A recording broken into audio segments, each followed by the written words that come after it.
Hello, hello, hello, and welcome back to my channel. Today, we're going to dive into the world of materialism. Why are we going to talk about materialism? Well, think about it. Materialism can have a connection to trauma, and we're talking about, being a shopaholic, perhaps. It can have a connection to um, this insatiable appetite to fill a void that never gets filled. That is very psychological. It can also bring you to a point where you're attracting narcissists because maybe that narcissist, you might be dealing with an overt narcissist that's very flashy, that has the flamboyant cars, that has the flamboyant lifestyle, that might be very successful and lucrative, and he might or she might attract a person that's very materialistic or puts material items on a high value or equates that to a high value man or woman. So we need to reevaluate what materialism is and how it should be looked at in our lives. Hey, so that's why we're going to talk about it today. First of all, I want to share a little story, of course, because I like to share stories about a time when materialism became a thing in my life, in my personal life. Let me take my glasses off for now. I don't need my nose yet. But, as I've stated before on my channel, but you might be new to my channel.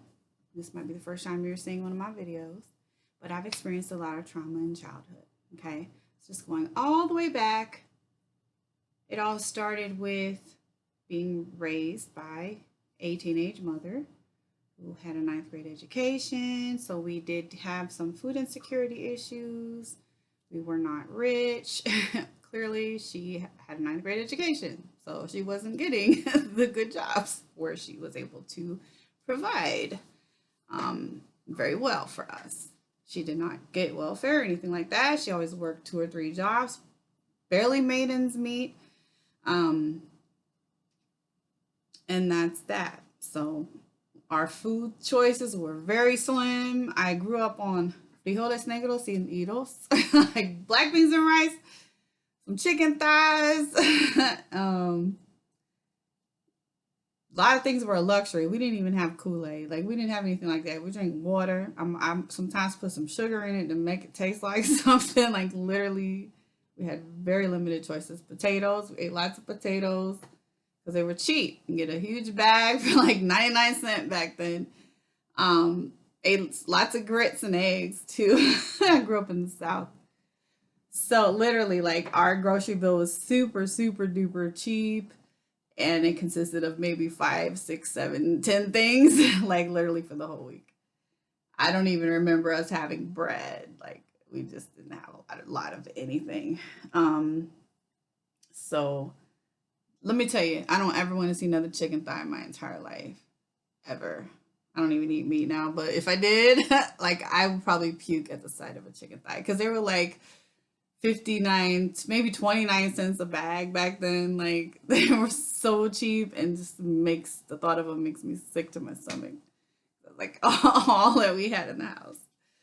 Anyway, I also had a lot of food security stories from my abuelita who would tell me about all the starving children in Cuba. And so, like, I was traumatized about food. And that on top of just being poor, you know, being poor, living in a poor neighborhood, not having much, and so as I grew older, I started to covet things. I started to form attachment to things because I didn't know how easy it was going to be to get those things again. So I didn't want to let things go. Not that I was a hoarder or I didn't have a hoarder tendency, although that is kind of a hoarder tendency, because let me tell you, I saw a hoarder expert say one time, and it's true. We form attachments to other people as babies, but some people, as we grow older, start to form attachments to things instead of other people. And that's what you really see with the hoarding disorders. They form, these hoarders form these strong attachments to things as if the things were people. And you'll hear that a lot, like when they're going through their items and they don't want to let things go. Oh, that belonged to my dad, or that belonged to my sister, and oh no, they associate the thing with the person, and it's not. It's just a thing. And I would catch myself back in the day doing that, not wanting to throw something away because it belonged to someone that died or whatever. And you really have to program your mind to realize that's not the person that died. That is a thing. So you need to really unattach yourself to that thing, because you don't want to become a hoarder. It's a disorder, right? And we don't want to become that strongly attached to things, because in the end of the day, it's a material, it's an inanimate object. It's a thing. It's not a person. And people and things are not equal in any way, shape, or form. So it's really sad that we've come to a point in society where we think that people and things are the same. All right, well, that's the first part of my story. Second part of my story is I have that little trauma in the back of my mind regarding materialistic things.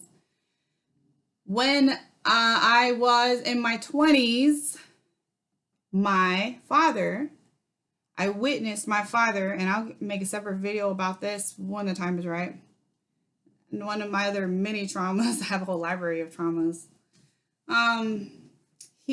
I witnessed him die of a gunshot wound. I won't go into the details of what happened or anything like that, but I actually witnessed him die from the gunshot wound. It was very gruesome. It was very traumatic. It did give me, I already had CPTSD, but it gave me PTSD. On top of that, like, I was literally a ball of trauma.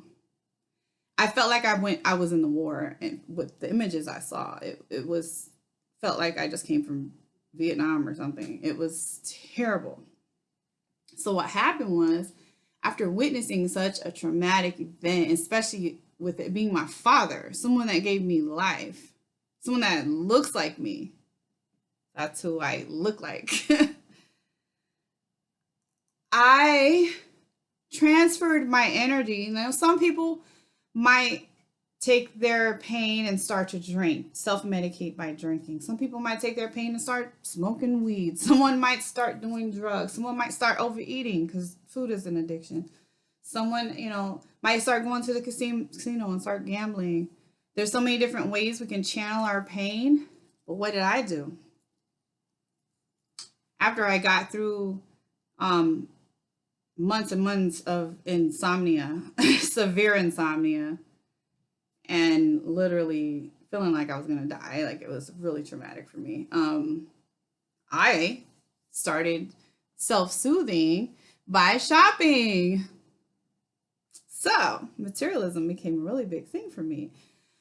I wanted to buy every shoe that I fell in love with. I started to form these attachments to things. Like, I developed a shoe and purse addiction. Like, I don't know why those things I really didn't even so much care about the clothes and everything else, but for some reason shoes and purses were like my go-to.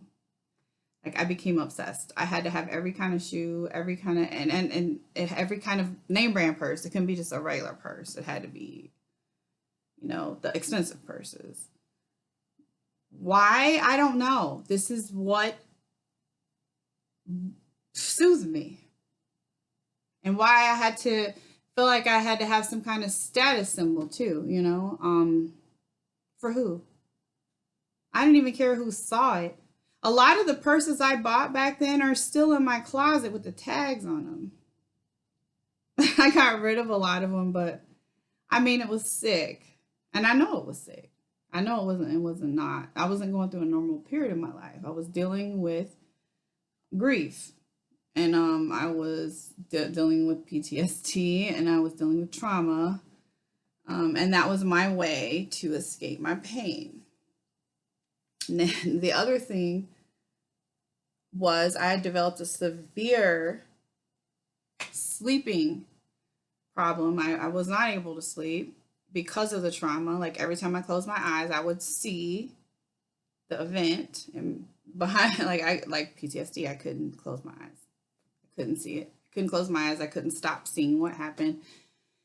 And so I started taking Ambien because I needed to sleep so I could function. I still worked. I've worked my whole life. I had to go to work, had to take care of my children. So what would I do when I was on Ambien? I would shop in the middle of the night. I'd get online and buy clothes. So I'd get these boxes of clothes in the mail that didn't even remember, because I would do it like kind of like sleepwalking, but I'd be sleep shopping because that was my outlet. That was my go-to. That was my stress relief. So I'd get these boxes of clothes that might be a different size, wasn't my taste, because I'd be doing it in a hypnotic state, online shopping. Sick, crazy, and deranged. Anyway, after years and years of doing that, and what you find is it's kind of like you're trying to heal a wound, like I speak about on my other videos, that you can't heal. You're trying to heal it, and you think you found a way to heal it, but you're not healing it. You're just putting Band-Aids on top of your gangrene. Or another analogy I like to use is, okay, you have a bathtub, but it has a crack in it, or it has a hole in the bottom. So you plugged it up over here, but you don't realize that in the back of the bathtub, there's a hole or there's a crack. So you're just putting the water in the tub and it's just pouring out on the other side, and it never fills up. So you're trying to get full, but it's just leaking out the bag. So that was me, the empty bathtub, waiting to get full. That next purchase was going to fill me up. I had to have that new Coach bag, or I'll give me a Louis Vuitton bag. I mean, let's just buy something that's out of my price range. And that's another thing we like to do. Like to live above our means. Hey, you got good credit. You got a good job. You make decent money. You deserve it, right? That's what credit's for. Just rack up those charges, because you're trying to plug the hole. You're trying to self-soothe. You're trying to fill up your bathtub. One more purchase is going to make you feel better, right? It's like chasing that dangling carrot around, but you can't catch it because it's on that string, it's on that pole, and it's dangling in front of you, and you're constantly chasing it, but you're never going to catch it. You're never going to catch it. Because the hole is inside of you. It's not that carrot. And that's what people need to realize. Anyway, I said all that to say, it's an addiction. So basically what's happening when you get this addiction to things is you actually have a dopamine high. So every time you make a purchase, every time you win something on eBay, every time you hit that sale, oh my gosh, I got this for 50% off, some Louboutins. Every time you find that coveted item that you need to have, every time you get that brand new iPhone that just came out, because this is the iPhone 7 Plus, by the way. And let me tell you, I'm freed of the shopping addiction. I'm freed and delivered. I'm speaking from a delivered place now, and an aware place, and a responsible place today, but I was not then. I will use this iPhone 7 Plus until the wheels fall off. I mean, it's got to be completely broken down, non-functioning, before I go out and buy a new phone. But what does society tell us? We have to constantly be chasing the greatest and best thing. So even if you have an iPhone, the newest iPhone on the market, when the newest iPhone comes out, you got to go buy it. Got to have the newest thing. Why do you think that? Because we are constantly programmed by social media influencers, YouTube influencers. You got your Kardashians, who literally make their living off of influencing people. You have, constant advertising on TV, radio. Your rappers, your singers, they're constantly singing about having things and buying things.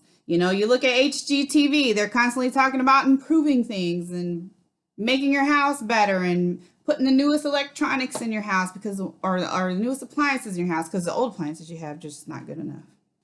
Like you're constantly being told to consume, consume, consume, consume because what you have isn't good enough.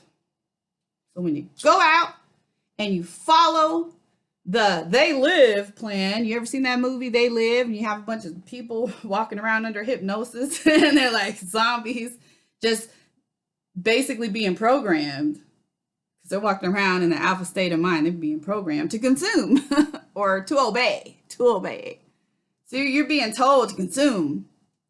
Then you make that purchase, make that upgrade, get that new refrigerator with a computer in the door, like so you can, you know, access the internet from your refrigerator door. Why? Why you need to do that? Your refrigerator just needs to, you know, keep your food cold and frozen. That's it. You don't need to go on the internet from your refrigerator door. You really do not. You don't need to know what the temperature is outside by looking at your refrigerator door. You don't. You do not. I promise you, you don't. But society tells you you do because it's cool and it's the newest and it's the latest and it's the greatest. Okay? But when you run out and you find that refrigerator that's so cool and it's the next best thing and you find it for half off, which is another trick because they just hike the price up so then they can say it's half off. Hey, you get that dopamine hit in your brain. I got it for a good price too. I'm saving money. You're not really saving money because you're probably putting it on your revolving credit card to buy it so you can save the money, but you're going to end up paying, you know, 16% interest, 9% interest, 30% interest, whatever the case is. Oh, maybe you'll get 0% interest for 90 days, but you're not going to pay it off in 90 days. See the mind games? It's going to keep you spinning and whirling in this vicious cycle. And let me tell you something. I look at credit reports all the time, and I know what I'm talking about. Most people are in debt. If you can't go make all these purchases out of your pockets, you just don't have money oozing out of your ears, you know, just money you just don't even know what, so much money you don't know what to do with. Stop it. You don't need all that. You don't need 90 pairs of shoes. You don't need 100 purses. You don't. Now we're in COVID and everyone rushing out to get a bigger house because, you know, we're sitting in the house all day and we're realizing how small our houses are. We're not going to always be in COVID. And guess what? Maybe you have too much stuff because you've been consuming. You're not living in your house. You haven't been living in your house. You've been storing stuff in your house. Why don't you just start getting rid of some of that stuff that you're not using? Our houses are not meant to be storage bins. They're meant to be lived in. You don't need a bigger house. So then what's going to happen? You're going to go, you know, because you know, hey, oh my gosh, everybody else is doing it. Everybody else is, look at the real estate market. Everyone else is buying a house now. Everyone else is upgrading to a bigger house. I need to go upgrade to a bigger house, you know, and to house all this stuff that I have, I need more space. I need a 3-car garage because 2-car garage isn't big enough. And, you know, then what's going to happen is, what's going to happen when we come out of COVID and when all these mortgages come out of forbearance and people aren't able to catch up with, you know, all the payments that haven't been made for the past 6 months, whatever, and all these landlords aren't able to catch up, what's going to happen? We're going to have a housing crisis. Prices are going to drop. You're going to be upside down in this brand new house you thought you had to have instead of just staying your little butt right where you were because you were fine. Why don't you take this time to get rid of some of the stuff you don't need? You don't need 400 sweaters. You don't need 200 pairs of jeans. You don't even really need 30 pairs of jeans. Like, what has happened to us? I know, because this was me. Let me tell you what I did. I had 3 houses.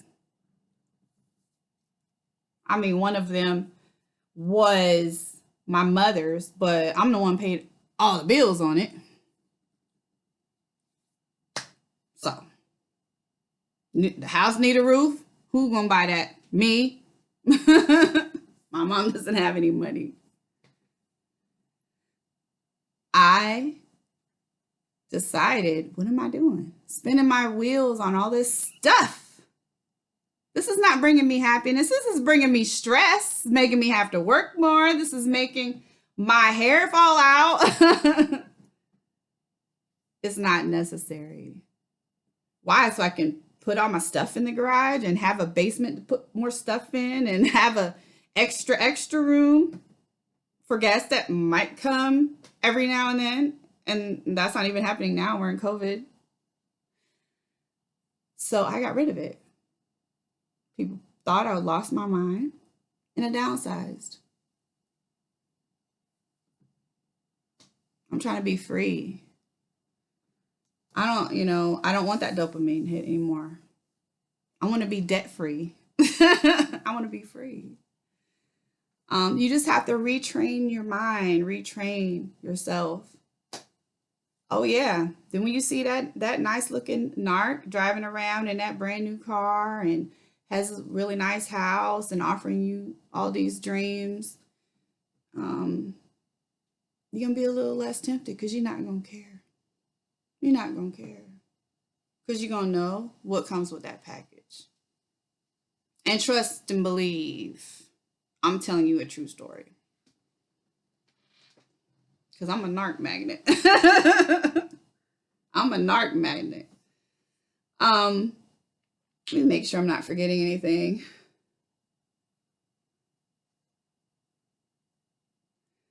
I don't really think that I am. I do want to share something. Now, I know everyone watching this is not going to be a Christian or into the Bible, but I really like this scripture.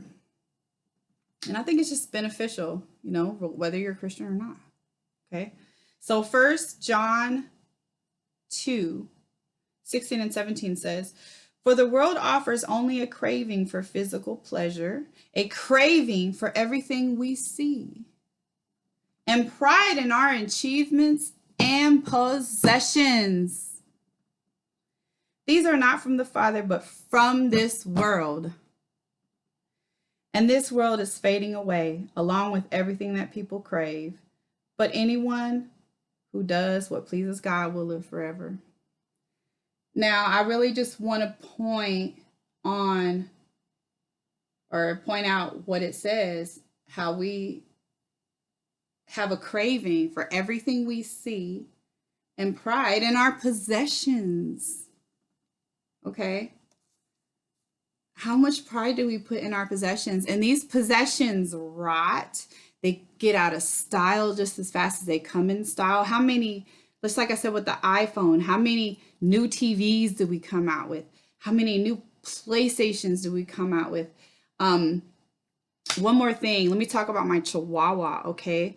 She passed away, bless her heart. I had her rescued from the Humane Society.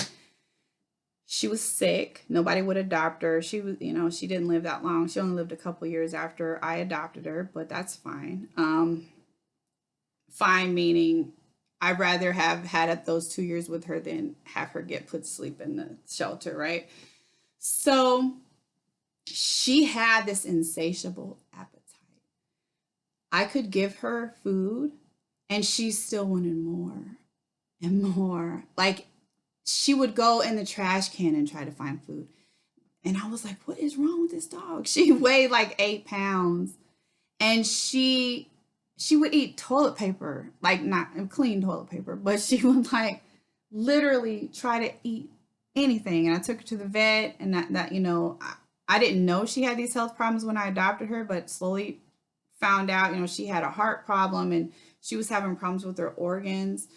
I have a belief she had some type of disorder that was giving her that insatiable appetite. She had a swollen abdomen.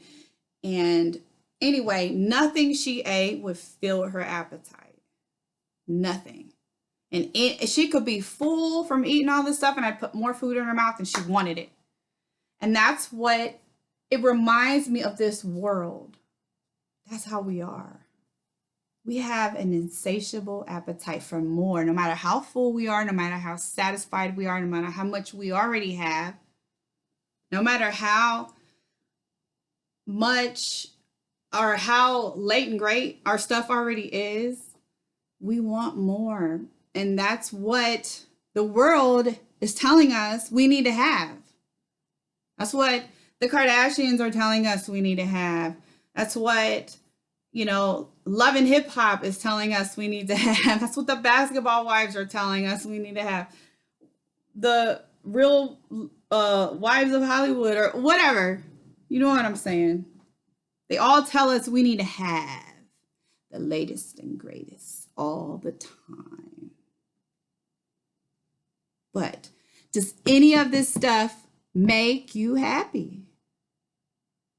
Because I guarantee it doesn't. It's going to give you that dopamine hit for the moment. And then as soon as that hit wears off, you're going to want the next best thing. And the next best thing. And the next best thing. So you need to stop the madness. Learn how to be happy with what you have. Learn that you don't need to have everything that comes out. Learn to use the clothes that you have in your closet and get rid of the stuff you're not using. Learn that it's okay to carry a purse from 10 years ago, honey, because I am. I got so many purses that I've wasted so much money on. I don't need to buy any purses. I don't need to buy any purses probably for another 10, 20 years, to be honest. And do I care? If it's not the newest, latest and greatest, no, I do not. I do not. I care about making sure I have money to retire on. I want to be debt free. I'm reallocating all of my funds to a better use. I don't care about any of that anymore. It was not bringing me happiness. It's bringing me sadness. It's bringing me sadness. And it's going to attract the wrong people into your life. That's what I'm here to tell you. So just putting that out there. It's not going to bring happiness. If you repurpose your vision, repurpose the way you look at things, realize that your value doesn't come in having the latest and greatest and always having material things up to the sky. You will be able to focus on having a more purpose-driven life and fulfilling or plugging that hole in your bathtub. Finding what makes you happy as a person outside of inanimate objects, outside of material things. Stop chasing that carrot. Look inward.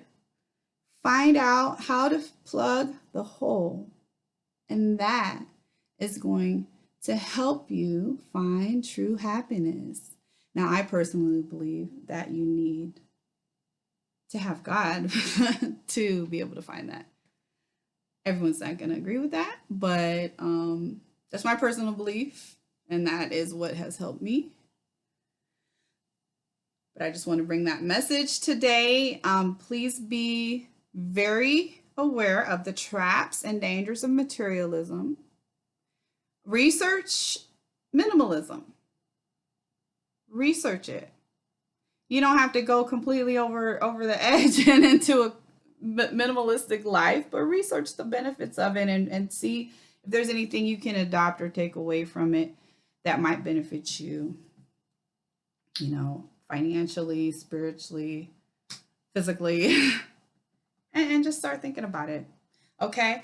And if you have any questions, comments, or concerns, please feel free to leave them below. Like, comment, subscribe, share, dislike. If you don't like it, that's okay. You don't have to, because that's your business, as Tabitha Brown says. But that's what's on my heart to say today.